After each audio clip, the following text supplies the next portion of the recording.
নমস্কার বন্ধুরা, রকমারি রান্নাঘরে আরও একটা দুর্দান্ত পিঠা রেসিপিতে আপনাদের সবাইকে স্বাগত। তো আগে দিদা ঠাকুমাদের কাছে শুনতাম শীতের পিঠা নাকি অনেক মিঠা হয়। তো সেই মিঠা পিঠা কীভাবে সবাই খেতে পারবে সেটা মাথায় রেখে আজকে একটা মজার পিঠা রেসিপি আপনাদের সঙ্গে শেয়ার করব। বিশেষ করে যাদের সুগার হয়েছে তারা কিন্তু এই মিষ্টির ভয়তে পিঠে খাওয়াই ছেড়ে দিয়েছে।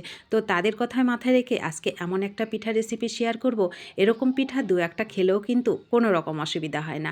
তো দেখুন, তার জন্য লাগবে হচ্ছে আমার প্রথমে আতপ চাল। যে কোনো আতপ চাল নিলেই হয়, কিন্তু একটু গোবিন্দভোগ আতপ চাল নিলে খুব সুন্দর একটা ফ্লেভার হয়। তো আমি এখানে কিছু গোবিন্দভোগ আতপ চাল, পরিমাপটা আপনারা যেমন খাবেন সেরকমই দেবেন। মানে আধা ঘন্টা মতন এটাকে ভিজিয়ে নিয়েছিলাম, ভালো করে ধুয়ে মিক্সি জারে দিলাম। যদি আপনাদের সুগার হয় তাহলে কিন্তু 1 চামচ চিনি দেবেন, আর যদি সুগার না থাকে 2 চামচ চিনি দেবেন। আমি নারকেল কোড়া সামান্য একটু জল দিয়ে পেস্টটাকে করে নিলাম। পেস্টটা এমনভাবে হবে, মিহি হবে, কিন্তু খুবই সামান্য একটু দানা থাকবে। আর এরকম ঘন ঘন করে ব্যাটারটা রেডি করবেন। তো ব্যাস রেডি হয়ে গেল। এবার এটাকে আমি মিক্সি জারের থেকে একটা থালাতে ঢেলে নিলাম। ঢেলে যদি আপনাদের হাতে সময় থাকে তো আধা ঘন্টা রাখবেন, আর নয়তো মিনিট 10 এটাকে রেস্টে রেখে দেবেন। অবশ্যই কিন্তু রেস্টে রাখবেন, তাহলে পিঠাগুলো অনেক ভালো হবে। তো আমি 15 মিনিট মতন এটাকে রেস্টে রেখেছি।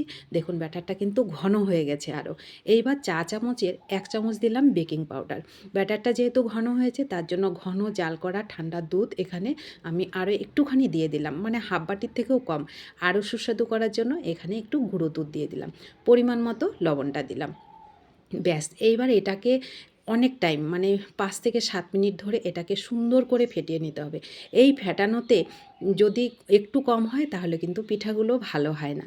আর দেখুন আমি এখানে আরও একটু সফট করার জন্য, পিঠাগুলো একটু সফট হবে তার জন্য 1 চামচ ময়দা দিলাম। ব্যাস এইভাবে আমি যেভাবে ফেটাচ্ছি এইভাবে অন্তত 5 থেকে 7 মিনিট এটাকে সুন্দর করে ফেটিয়ে নেবেন। দেখবেন একেবারে স্মুথ ব্যাটারটা রেডি হয়ে যাবে। তো আমার ব্যাটার রেডি হয়ে গেল। এইবার আমি এগুলোকে যেটার মধ্যে তৈরি করব, প্লেট বাটি ওর মধ্যে নিয়ে নিলাম। আমি এটাকে আজকে দুরকমভাবে তৈরি করব, যেটা আপনাদের পছন্দের সেভাবে খাবেন।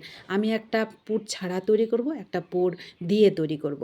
যদি আপনাদের অনেক সুগার থাকে তাহলে এই পুর ছাড়া যে পিঠাটা আমি ছোট বাটিতে তৈরি করব সেভাবে আপনারা তৈরি করে খাবেন, দেখবেন আপনাদের কোনো রকম অসুবিধা হবে না। আর শীতের দিনে পিঠা না খেলে মনটাও কিন্তু মানে না। তো দেখুন আমি ছোট দুটো বাটি নিয়েছি, দুটো বাটিতে আমি পুর দেব না। প্লেট বাটির মধ্যে আমি আগের থেকে পুর রেডি করেছিলাম নারকেল আর গুড় দিয়ে, তার থেকে দিলাম একটু হাতে গোল গোল করে এর মধ্যে দিয়ে দিলাম। তো দিয়ে উপর থেকে আরও একটু ব্যাটার ঢেলে দিলাম, ঢেলে পুরটাকে ঢেকে দিলাম। ব্যাস এইবার আমি এটাকে স্টিম করব। প্রথমেই আমি যেই থালার মধ্যে স্টিম করব তার মধ্যে নিয়ে নিয়েছি। এবার এটাকে কড়াইয়ের মধ্যে বসিয়ে দিলাম, আর হচ্ছে এটাকে ঢেকে দেব মাত্র 10 মিনিটের জন্য। 10 মিনিট এটাকে ভালো করে ঢেকে একটু স্টিম করে নিলেই একেবারে রেডি দুর্দান্ত স্বাদের পিঠা। আমি বলছি একবার অবশ্যই এইভাবে পিঠা তৈরি করে খাবেন যাদের সুগার আছে। এইভাবে পিঠা তৈরি করে খেলে কোনো রকম কিন্তু অসুবিধা হয় না। শীতকালে পিঠা না খেলে মনটা কিন্তু মানে না। তো দেখুন মিনিট 10 পর ফিরে এসে পিঠাগুলো দেখুন কত সুন্দর হয়েছে, কত সুন্দর ফুলকো হয়েছে, আপনারা তো দেখলেই বুঝতে পারছেন। আর কতটা সুস্বাদু এই পিঠাগুলো যখন আপনারা তৈরি করে খাবেন তখনই বুঝতে পারবেন।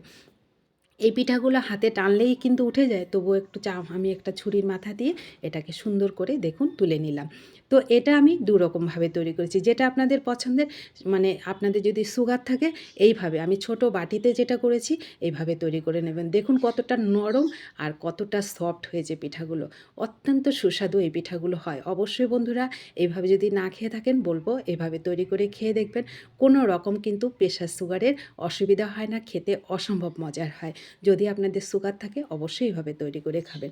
তো দেখুন আমি কেটেও দেখাচ্ছি পিঠাগুলো কতটা নরম আর কতটা সফট আর কতটা জালিদার হয়েছে। তো কেমন লাগলো আপনাদের কাছে অবশ্যই কিন্তু কমেন্ট করবেন।